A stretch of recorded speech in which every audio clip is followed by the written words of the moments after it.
IT job కోసం చూస్తున్నారా? ఐటీలో కెరియర్ బిల్డ్ చూసుకోవాలనుకుంటున్నారా? అయితే సమాధానం coding tutor. Sankranti vibe set అయింది మన సినిమాకి.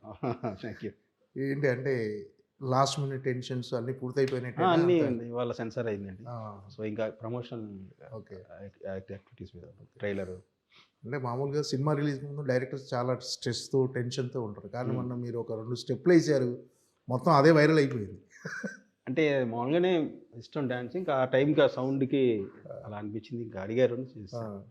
ఎలా ఉంది సార్, మీకు ఫీడ్బ్యాక్ వచ్చిందా? డాన్స్ ఈ యాంగిల్ కూడా ఉందా, ఈ యాంగిల్ కూడా ఉందా నీలో అంటే ఏముంది ఆ టైంకి అట్లా, బట్ ఇవాళ రేపట్లో నీడ్ కదా. ఓకే. సో ప్రమోషన్ దాంట్లో డైరెక్టర్లు కూడా ఇప్పుడు చురుగ్గా పాల్గొంటారు. డైరెక్టర్లు కూడా డెఫినెట్గా అనిల్ రావుపూడి గారు స్టార్ట్ అయింది ఆ ట్రెండ్. ఉండాలి ఇప్పుడు ఇంత ముందు లాగా రాసిన తర్వాత షూటింగ్ పోస్ట్లో ప్రమోషన్ కూడా ఒక భాగమే. సో మనం యాక్టివ్గా ఉంటేనే అది ఇంకా ఆ కల్చర్ వచ్చింది ఇప్పుడు. So we have to follow. ఏంటి సార్ అంటే ప్రెజర్ ఏమైనా ఉందా? ఎలాంటి రిజల్ట్ రాబోతుంది, జనాలు ఎలా రిసీవ్ చేసుకుంటారు, అలాంటిది ఏమైనా ఉందా? అంటే out and out entertainment. So రాసేటప్పుడు షూట్ చేసేటప్పుడు మనకు అది తెలిసిపోద్ది కదా వైబ్. తర్వాత ఎడిట్లో చూసుకున్నప్పుడు సో మనం అనుకున్నది ఏదైతే ఉందో అది ప్రాపర్గా కన్వే అయింది. సో ఎలాంటి టెన్షన్ ప్రెషర్ అనేది గ్యారంటీగా డెఫినెట్గా సినిమా అయితే ఎంజాయ్ చేస్తారు. ఓకే. అంటే ఇది పర్టికులర్గా రవితేజ గారి గురించి అనుకున్న సినిమానైనా, ఆయన గురించి ఎంచుకున్న కథనైనా ఇది? ఆయన ఎంచుకున్న కథే. అంటే ఏంటి, ఆయన ఇప్పటివరకు చాలా సినిమాలు చేశారు, చాలా ఫ్యామిలీ సినిమాలు చేశారు రవితేజ గారు.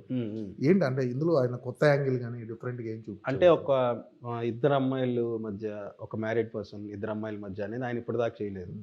బట్ దీంట్లో ఉన్న న్యూనెస్ ఏంటంటే క్యారెక్టరేషన్ చాలా బాగుంటుంది.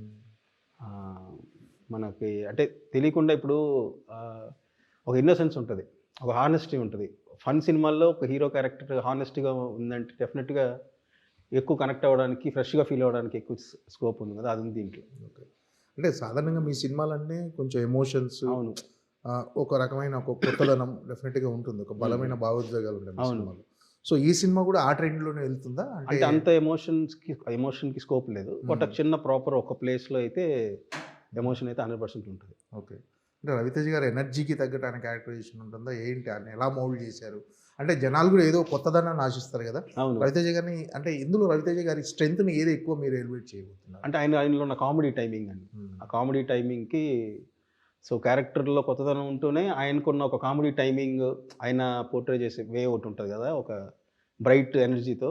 సో ఇది ఈ క్యారెక్టరేషన్ ఆయన ఈ క్యారెక్టరేషన్ ఆయన చేయడం వల్ల కొత్త యాంగిల్ వచ్చింది బయటికి. ఓకే. ఏంటి సార్ ఈ టైటిల్ జస్టిఫికేషన్ అండి, భర్త మహాశైలకు విజ్ఞప్తి అంటే ఏం చెప్పబోతున్నారు అసలు? అంటే ఆడియన్స్కి ఏం చెప్పబోతున్నారు? అంటే ఒక రామ్ సత్యనారాయణ అనే క్యారెక్టర్గా తన లైఫ్లో తను ఎలాంటి సిచ్యువేషన్స్ ఫేస్ చేశాడు, ఎలాంటి సిచ్యువేషన్ క్రాస్ అయ్యి, ఎలాంటి స్ట్రగుల్ పడి ఫైనల్గా తను ప్లేస్లో ఉన్న వాళ్ళకి తను ఏం చెప్దాం అనుకున్నాడు అనేది ఈ సినిమా. అంటే ఎటువైపు ఉంటుంది ఇది? ఫిమేల్ వీళ్ళ వైపు ఉంటుందా, ఆడవాళ్ళని సపోర్ట్ చేస్తున్నారా?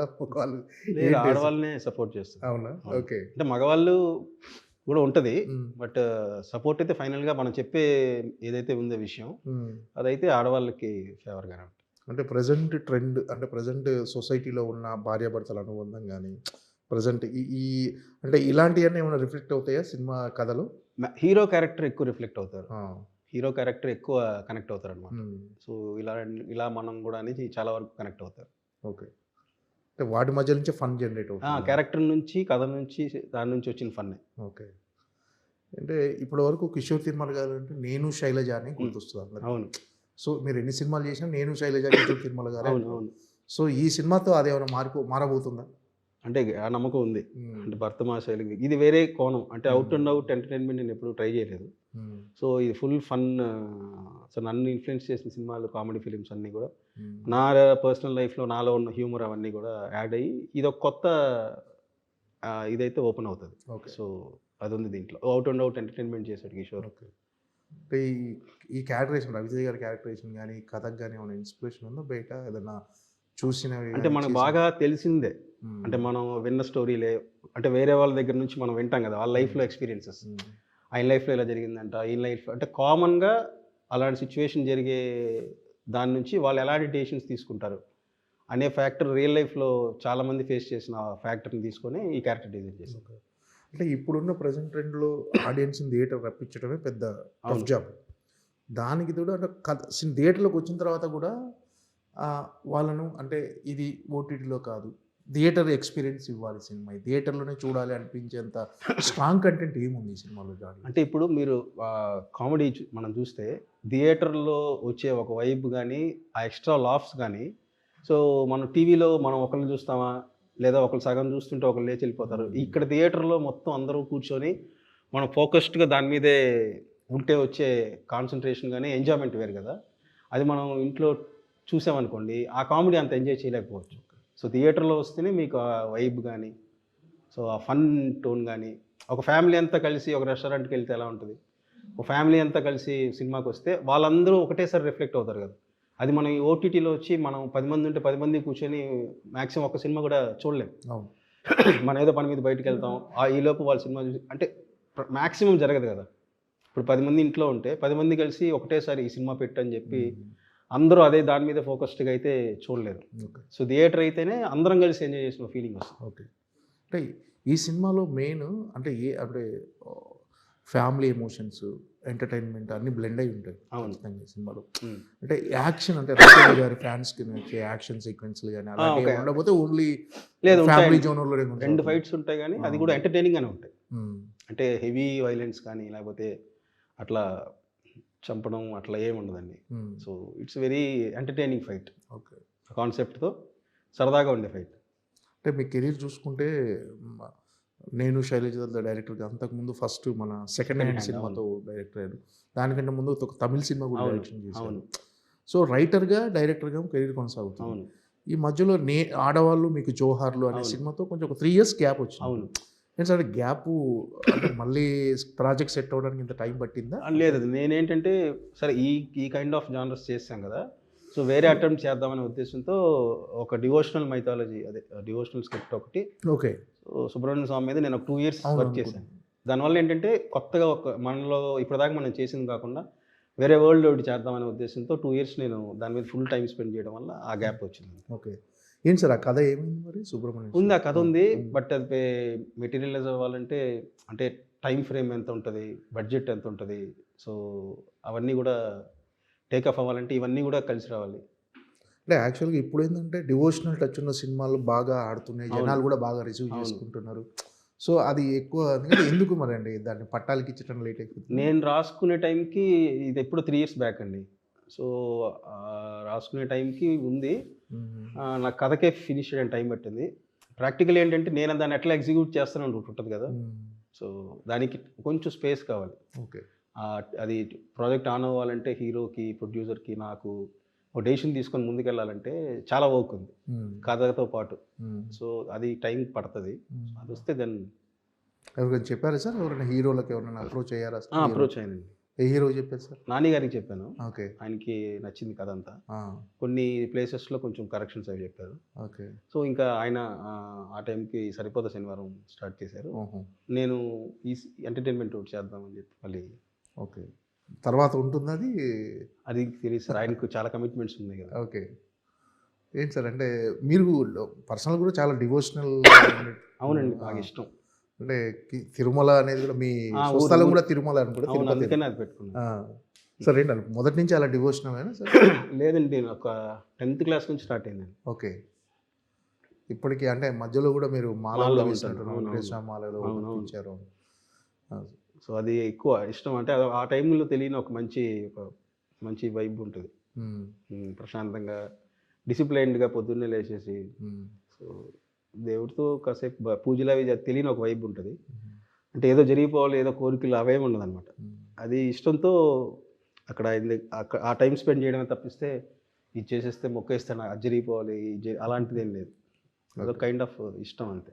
అంటే మీ నాన్నగారు టీటీడీలో ఎంప్లాయీ, అంటే ఆయన దగ్గర నుంచి వచ్చిందా? లేదు, అంటే కొంచెం ఉంది. అంటే అక్కడ ఉన్నప్పుడు బేసిక్గా ఆ ప్లేస్లో ఉన్నప్పుడు 70-80% డివోషన్ అనేది. ఎందుకంటే ఇప్పుడు టెంపుల్ ఎంప్లాయీ అంటే మనం ఆయన దగ్గర నుంచి ఆయన బ్లెస్సింగ్స్ వల్లే కదా మా నాన్నకి ఉద్యోగం వచ్చి, ఆ డబ్బులతోనే కదా. సో అన్ని రకాలుగా ఆ అట్మాస్ఫియర్ అక్కడ ఉన్న వాళ్ళకి క్రియేట్ అయిపోతుంది. సో అట్లా ఫాదర్ వాళ్ళు కూడా మాల అయ్యప్ప మాల వేసేవాళ్ళు. నేను చిన్నప్పుడే 6th 5th ఉన్నప్పుడు వేసేవాడిని. సో ఇంట్లో బేసిక్గా మదర్ ఎక్కువ డివోషన్ అనమాట, అది మాకు అలాగే అలవాటు అయిపోయింది. అసలు చాలా మంది హీరోలతో వర్క్ చేశారు ఇప్పటివరకు. రవితేజ గారితో ఉన్న ఎక్స్పీరియన్స్ అంటే ఈ సినిమాతో ఆయనది మాస్ మహారాజా అనే ట్యాగ్ కూడా అది ఆయనే వద్దండి రవి గారు. ఎందుకంటే పర్టికులర్ రీజన్ ఏముంది సార్ ఆ ట్యాగ్ తీసేయడానికి? అంటే ప్లెజెంట్గా ఉంది కదా సినిమా అంతా, అంటే ఈ సినిమా వరకు అంతే ప్రస్తుతానికి. అది ఫ్యూచర్ అంటే అలాంటి కాన్సెప్ట్ అది తెలియదు. ఈ సినిమా వరకు ఒక ఫ్యామిలీ ఒక ఫ్రెష్గా అలా హాయిగా నవ్వుకునేలా ఉంది కదా, మళ్ళీ ఎందుకు అదేసి మళ్ళీ అనవసరంగా కాంప్లికేట్ చేయాలి, దీనికి వద్దు రవితేజ అని వెళ్ళిపోతాం. ఓకే సార్, రవితేజ గారితో వర్కింగ్ ఎక్స్పీరియన్స్ ఆయన అంటే పర్సనల్గా ఆయన దగ్గర నుంచి మీరు అడాప్ట్ చేసుకుంది ఏమైనా ఉందా ఈ సినిమా నుంచి, ఆయన వ్యక్తిగతంగా ఆయన దగ్గర నుంచి? ఆయన దగ్గర ఉన్న సూపర్ థింగ్ ఏంటంటే ఏ విషయం గురించి ఆలోచించాలి, ఏ విషయం గురించి ఎక్కువ ఆలోచించకూడదు, చాలా క్లారిటీ అనమాట. సో ఆయనకి ఏదైనా లోపల ఉంటే దాన్ని పెట్టుకొని చెప్పాలా వద్దా అనేది ఉండదు అనమాట. ఇమీడియట్గా ఆయనకి ఏమనిపించినా చెప్పేస్తారు. సో నాది బేసిక్ ఆపోజిట్, నేను మొహమాటంగా ఉంటాను అనమాట. ఆయన క్యారెక్టర్లో కనుక నేను ఒక 10% ఇంప్లిమెంట్ చేసుకోగలిగితే చాలా కొత్త కిషోర్ వచ్చేస్తాడు. సో ఆయన దగ్గర ఉన్న బెస్ట్ క్వాలిటీ అది. సో ఇది దేని గురించి ఆలోచించాలో అది మాత్రమే, అన్నెసెసరీ డిస్కషన్ వేరే ఏమి ఉండదు. ఏమైనా అనిపిస్తే చెప్పేస్తారు ఓపెన్గా, అది సూపర్. యాజ్ అన్ యాక్టర్గా డైరెక్టర్కి ఫుల్ ఫ్రీడమ్ అండి, చాలా కంఫర్ట్లో పెట్టుకుంటారు డైరెక్టర్. సో అది మనకి ఇంకా మంచి ఎనర్జీని ఇస్తుంది. ఓకే, అంటే మీ కెరీర్లో రెడ్ సినిమా మినహా మిగతా ఎక్కువ ఫ్యామిలీ ఎమోషన్స్, లవ్ స్టోరీస్ వీటి చుట్టే తిరుగుతాం, ప్రేమ స్నేహం వీటి చుట్టే. ఏంటి సార్ పర్టికులర్గా మీరు పర్సనల్గా వాటిని ఎక్కువ ఎమోషన్స్ ఎక్కువ ఇష్టపడుతుంటారా? అంటే బేసిక్గా మా జాయింట్ ఫ్యామిలీ, సో ఫ్యామిలీ మధ్య పెరిగాను. సో ఇంట్లో ఉన్న ఫన్ సరదాల ఎమోషన్స్ అన్నీ మనకి ఎక్కువ ఎక్స్పీరియన్స్ చేసాం. ఇంకా లవ్ అంటారా కాలేజ్ డేస్లో ఉంటుంది. సో అది ఎక్కువ మనం ఎక్స్పీరియన్స్ చేసి ఉండడం వల్ల అది మనం మోర్ బెటర్గా కన్వే చేయగలం రైటింగ్లో కానీ. ఇప్పుడు కూతురికి పెళ్ళి అయితే అనే డైలాగ్ కావచ్చు, ఇప్పుడు నువ్వు వెళ్ళిపోయి చాలాసేపు అయిందనే డైలాగ్ నా రియల్ లైఫ్లో నేను చెప్పాను. సో అలాంటి డెప్త్ ఉన్న డైలాగ్స్ అన్నీ నేను ఎక్స్పీరియన్స్ చేయడం వల్ల వచ్చింది కాబట్టి బెటర్గా నేను దాన్ని చేయగలను అనే ఉద్దేశంతో వాటిని ఎక్కువ టచ్ చేశాను. ఓకే, అంటే నేను శైలజ సబ్జెక్ట్ కూడా మీ రియల్ లైఫ్ ఇన్స్పిరేషన్. అంటే మీ పాప 4 నెలల వయసు ఉన్నప్పుడు మీరు ఇండస్ట్రీకి వచ్చేయడం, 10th డేనే వచ్చాను. ఆ ఎక్స్పీరియన్స్ వల్లే ఆ కథలో ఉన్న డెప్త్. రియల్గా ఇప్పుడు అట్లా ఒక 2 ఫాదర్ డాటర్ దూరంగా ఉంటే చెప్పాలనుకుని కూడా చెప్పలేరు కదా, మనం క్లోజ్గా లేనప్పుడు. ఎప్పుడు కూడా ఫ్రీనెస్ ఏదో ఎప్పుడు వస్తుంది, పక్కనే రోజు ఉంటే దే కెన్ అలవాటు అవుతుంది. మనం లేకపోవడం వల్ల ఏంటంటే ఏదో చిన్న ఒక గోడలాగా ఏదైనా అడ్డుపడిపోతుంది. సో దాన్ని బిల్డ్ చేసుకుని ఒక బ్రిడ్జ్ లాగా ఒక హీరో వస్తే ఎలా ఉంటుందని తీసుకొచ్చాను. ఓకే, ఏంటి సార్ అంటే డైరెక్టర్గా మీరు ఉన్నప్పుడు పొజిషన్ పట్ల కానీ, మీరు ఇప్పుడు చిత్రలహరి కానీ, రెడ్ కానీ, నేను శైలజ, ఉన్నది ఒకటే జిందగీ, ఇవి మీరు డైరెక్షన్ చేసే సినిమాలు. అంటే ఇప్పుడున్న మీరు పొజిషన్ పట్ల హ్యాపీగా ఉన్నారా సార్? అంటే లేదు ఇంకా నేను మోర్ డిజర్వ్ అని ఏమన్నా అనుకుంటున్నారా? ఇంకా ఉందండి, అంటే చేసినంత వరకు హ్యాపీగానే ఉంది, అందరూ హ్యాపీగా ఉండేలాగే వర్క్ చేస్తాను. బట్ ఇంకా ఏదో చేయాలనేది అయితే ఉంది. నాకు ఒక మున్నాబాయ్ ఎంబీబీఎస్ లాంటి సినిమా చేయాలి, ఓకే, ఏదో ఒక అరుంధతి లాంటి సినిమా చేయాలనేది అయితే ఉంది. అంటే ఏంటి సార్ అంటే ఈ గ్యాప్ వచ్చినప్పుడు ఎలా ఉంటుంది మీ మానసిక పరిస్థితి నెక్స్ట్ సినిమాకి వెళ్ళే వరకు కూడా? నేనంటే ఫుల్గా నేను ఆ స్క్రిప్ట్ మీదే ఉండిపోయానండి. అది ఎందుకంటే పెద్ద టైం టేకింగ్ ప్రాసెస్, అది రీసెర్చ్ చేయాలి, ఎందుకంటే మైన్యూట్ థింగ్స్ అన్నీ కూడా అది మనం చాలా డిస్కస్ చేయాలి. సో మా రైటర్స్తో కూర్చొని ఇంకా ఫుల్ అండ్ ఫుల్ ఆ స్క్రిప్ట్ మీదే టైం స్పెండ్ చేశాను. అలాంటప్పుడు ఆ స్క్రిప్ట్ గురించి టైం పెట్టామని తప్పిస్తే అయ్యో ఒక టైం అయిపోతుంది అనే ఫీలింగ్ అయితే లేదు. రచయితగా ఆపేసినట్టే సార్, చాలా ఇంతకుముందు చాలా సినిమాలు కథలు అందించారు, మీరు రైటర్గా మాటలు అందించారు. అంటే చాలా అంటే ఒకటేంటంటే నాకు ఇప్పుడు రైటర్గా ఒక్కొక్క రైటర్కి ఒక టైమింగ్ ఉంటుంది. కట్ ఎక్కడ కట్టు, డైలాగ్ ఎక్కడ కామా ఎక్కడ, ఈ టైంలో కరెక్ట్గా ఆ ఎక్స్ప్రెషన్తో లేపితేనే అది కరెక్ట్గా మనం అనుకున్న ఫన్గానే ఎమోషన్ వస్తుంది. డైలాగ్గా దాన్ని అక్కడ కొంచెం అది కదిపి చెప్పామనుకోండి, మనం అనుకున్నది యాస్టీజ్ రాదు. అది నా రైటింగ్లో ఉన్న ప్రాబ్లం. అది మిగతా కమర్షియల్ డైలాగ్స్ అవి ఏంటంటే అది ఓకే, ఇది యాస్టీజ్ అదే టైమింగ్లో వస్తేనే అనుకున్న ఫన్ రీచ్ అవ్వగలుగుతాం. నేను రాసింది చాలా తక్కువే, అంటే కొంతమంది డైరెక్టర్స్తో బాగా క్లోజ్గా ఉండడం వల్ల సో అట్లా రాసాను తప్పిస్తే మ్యాక్సిమం ఒక 5-6 సినిమాలు రాసి ఉంటాను. అంటే మీ సినిమాలో ఉన్న సీన్స్ కానీ ఇవి కానీ చాలా అంటే రెగ్యులర్గా మన ఇండ్లలో జరిగే ఒక చిన్న ఇప్పుడు ఆ సినిమాలో ఆడవాళ్ళు మీకు జోహార్లో టిఫిన్ డబ్బా అయినా కలగటం అనేది అదే అక్కడ చూస్తే చాలా లిటిల్ థింగ్ అనిపిస్తుంది, కానీ అది ఎప్పటికీ ఇంపాక్ట్ ఉంటుంది మనకు గుర్తొచ్చే వల్ల. సో నాకు ఎప్పుడు ఇంటర్వెల్ పాయింట్ అనేది ఎప్పుడు అంటే 2 ఉంటాయి. ఇంటర్వెల్ పాయింట్స్ పెద్ద షాక్ ఇవ్వడం లేదా పెద్ద యాక్షన్ సీక్వెన్స్లు ఎండ్ అవుతాయి. నాకు ఫస్ట్ నుంచి కూడా ఇంటర్వెల్ పాయింట్ చాలా సింపుల్గా ఉండాలి, బట్ అది ఇంటర్వెల్ అనిపించేలా చేయడం అనేది నాకు ఇష్టం. సో అందుకని నేను శైలజ కూడా I love you but I'm not in love you అని వెళ్ళిపోతుంది. ఓకే. అది ఇంటర్వెల్ అని పెట్టాలంటే అది అవును. సో అందుకని డబ్బా. సో అలాంటి తిన్ని పెట్టడం ఇష్టం నాకు. సో అందుకని అది ఈ సినిమాలో ఎలా ఉండబోతుంది సార్? ఇంటర్వెల్ బ్యాంగ్ సూపర్గా క్లైమాక్స్ ఉంటుంది. ఇందులో ఇంటర్వెల్ అసలు ఇంటర్వెల్ ముందు సీన్ నుంచి ఇంటర్వెల్ వరకు సూపర్ హైలో ఉంటుంది. ఓకే. ఏంటి మన ఖర్చీఫ్లు ఏమైనా తీసుకెళ్ళాలా ఆడియన్స్? లేదు లేదు అసలు ఏడుపు ఏమి ఉండదండి, ఫుల్ ఫన్. ఓకే. చిన్న లైట్గా అనిపిస్తుంది అంతే తప్పిస్తే ఓ ఎమోషన్ సెంటిమెంట్ ఏడుపు అస్సలు ఏడుపు అనేది లేదు. ఓకే. అంటే ఏంటి సార్ మిగతా హీరోయిన్ల క్యారెక్టరైజేషన్ ఎలా ఉంటుంది ఆశికా రంగనాథ్? అంటే రొమాన్స్ కూడా ఎక్కువ కనిపిస్తుంది సినిమాలో. రొమాన్స్ ఎక్కువ ఉండదు. ఆశికా రంగనాథ్ ఏంటంటే స్పెయిన్లో ఆవిడ ఇండియన్ అమ్మాయే స్పెయిన్లో పెరిగి ఉంటుంది. సో అక్కడ డెఫినెట్గా వాళ్ళ మోడర్న్గానే ఉంటారు కదా. సో అందుకని మోడర్న్గా ఆవిడ డిజైనింగ్ కానీ అలా చేసాము. వైఫ్ కాబట్టి ఆబ్వియస్లీ శారీస్ ఎలా వెళ్ళాము. సో క్యారెక్టర్ పరంగానే వెళ్ళాను తప్పిస్తే వాంటెడ్గా మనం మీకు రొమాన్స్ అంటే అసలు రొమాన్స్ అంటే ఏమి ఉండదు.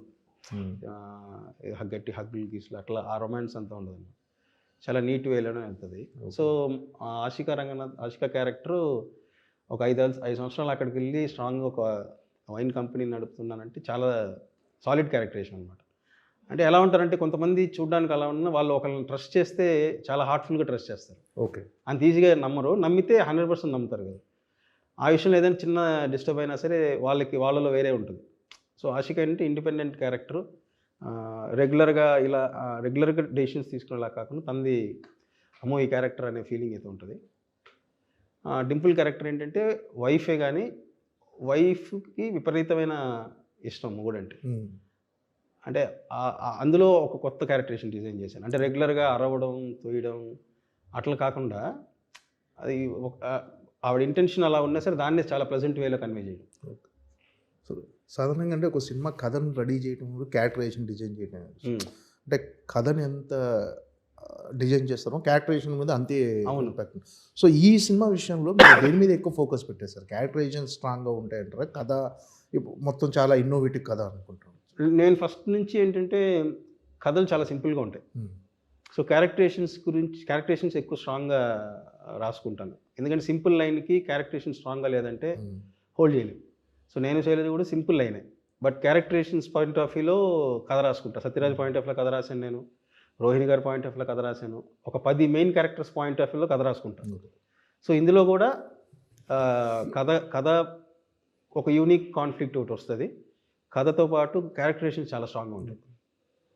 సార్ ఇప్పుడున్న టైంలో ఒక కథ రెడీ చేసుకోవటం కానీ దాన్ని తెరకెక్కించటము రిలీజ్ వరకు అంటే టఫ్ అనిపిస్తుందా సార్ ఈ ప్రాసెస్? ఏమన్నా అంటే ఇంత ముందుతో పోల్చుకుంటే ఏమన్నా అంటే ఇప్పుడు ఓటీటీ కానీ రకరకాల గ్లోబల్ సినిమాస్ అనే జనాలు చూడటం కానీ వీటి వల్ల ఒక డైరెక్టర్కి ఒక కథ రెడీ చేసుకోవటము అంటే ఇది ఖచ్చితంగా ఆడియన్స్ యాక్సెప్ట్ చేస్తారా లేదా, సో అదేమో టఫ్ అనిపిస్తుంది ఇంత ముందు పోల్చుకుంటే, లేకపోతే ఇంకా ఈజీయెస్ట్ జాబ్ అయిపోయింది?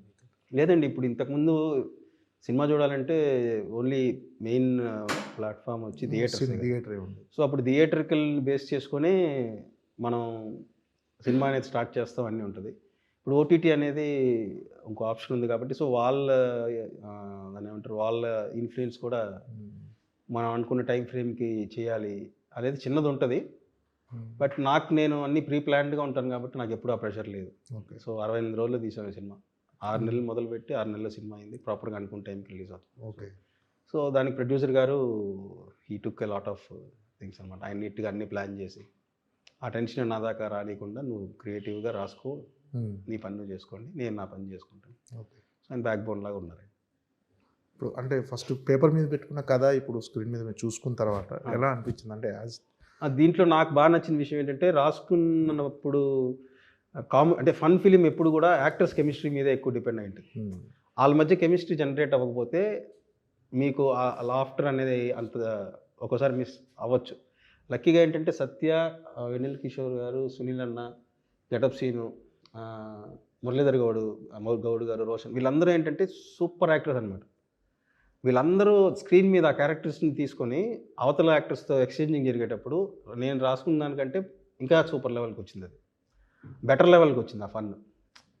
సో అది బికాస్ ఆఫ్ వాళ్ళు దాన్ని తీసుకొని వాళ్ళు దాన్ని అంత బాగా చేయడం వల్ల నేను రాసుకున్న దానికంటే ఇంకొక లెవెల్కి వెళ్ళింది అది. సో అది వాళ్ళకి క్రెడిట్. సాధారణంగా అందరూ సక్సెస్ఫుల్ హీరోల స్టోరీలు అవన్నీ తీస్తుంటారు. కానీ మీరు చిత్రలహరి ఒక ఫెయిల్యూర్ పర్సన్ స్టోరీని అంటే కొంచెం అడగాలనుకుంటున్నాను అసలు అది తెరకెక్కించాలని ఎందుకు అనిపించింది సార్ అనుకో అంటే నిజంగా ఆ ఎమోషన్ చాలా పెయిన్ఫుల్. సో ఆ కథను మీరు తీసుకోవాలని ఆలోచన కానీ దానికి సాయి ధర్మ తేజ్ పెట్టుకోవడానికి రీజన్ నేను ఆ ఫేజ్ నేను చూశానండి. సెకండ్ హ్యాండ్ రిలీజ్కి 1.5 year పట్టింది. చాలా లోలో అంటే లో అంటే ఇంక తప్పదు, అది ఎక్కువ మంది ఖచ్చితంగా దాటాల్సిన బ్రిడ్జ్ అది. సో ఆ ఫేజ్ అనేది సో ఎప్పుడు సక్సెస్ అయిన వాళ్ళ గురించి మనం పెయిన్ డ్రామా సక్సెస్ఫుల్గా కడుపు నిండిపోయి ఉంటే ఏముంటుంది డ్రామా కానీ. సో వీడిదే కదా ఎక్కువ మనం చెప్పడానికి స్కోప్ ఉంటుందని నా లైఫ్లో ఆ ఫేజ్ని నేను సాయి హీరో కాకముందు నుంచి సాయి మీ ఇద్దరం గుడ్ ఫ్రెండ్స్. డార్లింగ్ ఇలా ఒక కథ అనుకున్నానంటే విన్న వెంటనే చేసేద్దాం. రామ్తో 3 సినిమాలు చేసేసారు ఇప్పటివరకు. రామ్తో ఉన్న అనుబంధం ఎలాంటిదంటే ఉన్నది ఒకటి జిందగీ, నేను శైలజ, రెడ్. అంటే రెడ్ కొంచెం డిసప్పాయింట్ చేసింది ఏమన్నా అంటే హీరో రామ్ గారితో అంటే ఒక ట్రావెల్ ఒక ట్రాన్స్ఫర్మేషన్ అని చెప్పచ్చు. స్టార్టింగ్ నేను శైలజ అప్పుడు కథా క్యారెక్టర్ అంతా విన్నారు. ఆయనకి నేను ఇప్పటిదాకా ఇలా చేయలేదు, నేను షూటింగ్కి బ్లాంక్గా వస్తాను, నేను ఫాలో అవుతాను, నాకు ఏదైనా అనిపిస్తే ఎడిటింగ్లో చూసుకొని మాత్రం క్వశ్చన్ చేస్తాను, నువ్వు చెప్పింది నేను